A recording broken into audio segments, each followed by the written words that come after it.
سلطان محمود غزنوی کا دربار لگا ہوا تھا۔ دربار میں ہزاروں افراد شریک تھے، جن میں اولیاء، قطب اور ابدال بھی تھے۔ سلطان محمود نے سب کو مخاطب کر کے کہا کہ کیا کوئی شخص مجھے حضرت خضر علیہ السلام کی زیارت کرا سکتا ہے؟ سب خاموش رہے۔ دربار میں بیٹھا ایک غریب دیہاتی کھڑا ہوا اور کہا، میں زیارت کرا سکتا ہوں۔ سلطان نے شرائط پوچھے تو عرض کرنے لگا کہ 6 ماہ دریا کے کنارے چلہ کاٹنا ہوگا، لیکن میں ایک غریب آدمی ہوں، میرے گھر کا خرچہ آپ کو اٹھانا ہوگا۔ سلطان نے شرط منظور کر لی۔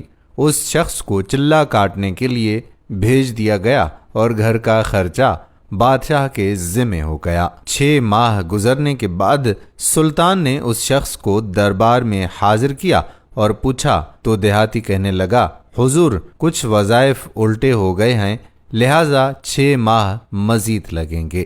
مزید 6 ماہ گزرنے کے بعد سلطان محمود کے دربار میں اس شخص کو دوبارہ پیش کیا گیا تو بادشاہ نے پوچھا، میرے کام کا کیا ہوا؟ یہ بات سن کر دیہاتی کہنے لگا، بادشاہ سلامت، کہاں میں گنہگار اور کہاں حضرت خضر علیہ السلام؟ میں نے آپ سے جھوٹ بولا، میرے گھر کا چرخہ پورا نہیں ہو رہا تھا، بچے بھوک سے مر رہے تھے، اس لیے ایسا کرنے پر مجبور ہوا۔ سلطان محمود غزنوی نے اپنے ایک وزیر کو کھڑا کیا اور پوچھا، اس شخص کی سزا کیا ہے؟ وزیر نے کہا، اس شخص نے بادشاہ کے ساتھ جھوٹ بولا ہے، لہذا اس کا گلا کاٹ دیا جائے۔ دربار میں ایک نورانی چہرے والے بزرگ بھی تشریف فرما تھے، کہنے لگے، بادشاہ سلامت، اس وزیر نے بالکل ٹھیک کہا۔ بادشاہ نے دوسرے وزیر سے پوچھا، آپ بتاؤ اس کا کیا کرنا چاہیے؟ کہا، اس شخص نے بادشاہ کے ساتھ فراڈ کیا ہے، اس کا گلا نہ کاٹا جائے بلکہ اسے کتوں کے آگے ڈالا جائے تاکہ یہ ذلیل ہو کر مرے، اسے مرنے میں کچھ وقت تو لگے۔ دربار میں بیٹھے اسی نورانی چہرے والے بزرگ نے کہا، بادشاہ سلامت، یہ وزیر بالکل ٹھیک کہہ رہا ہے۔ سلطان محمود غزنوی نے اپنے پیارے غلام ایاز سے پوچھا کہ ایاز تم کیا کہتے ہو؟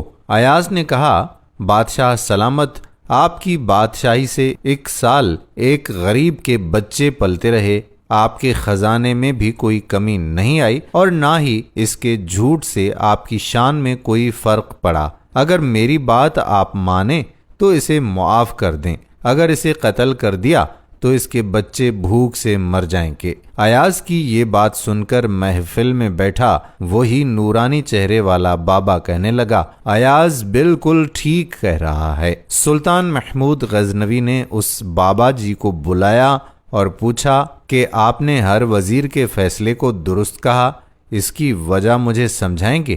بابا جی کہنے لگے، بادشاہ سلامت، پہلے نمبر پر جس وزیر نے کہا اس کا گلا کاٹا جائے وہ قوم کا قصائی ہے، اور قصائی کا کام ہے گلے کاٹنا۔ اس نے اپنا خاندانی رنگ دکھایا، غلطی اس کی نہیں، آپ کی ہے کہ آپ نے اس قصائی کو وزیر بنا لیا۔ دوسرا جس نے کہا اسے کتوں کے آگے ڈالا جائے، اس وزیر کا والد بادشاہوں کے کتے نہلایا کرتا تھا، کتوں سے شکار کھیلتا تھا، اس کا کام ہی کتوں کا شکار ہے، تو اس نے اپنے خاندان کا تعارف کرایا۔ آپ کی غلطی یہ ہے کہ ایسے شخص کو وزارت دی، جہاں ایسے لوگ وزیر ہوں گے وہاں لوگوں نے بھوک سے ہی مرنا ہے۔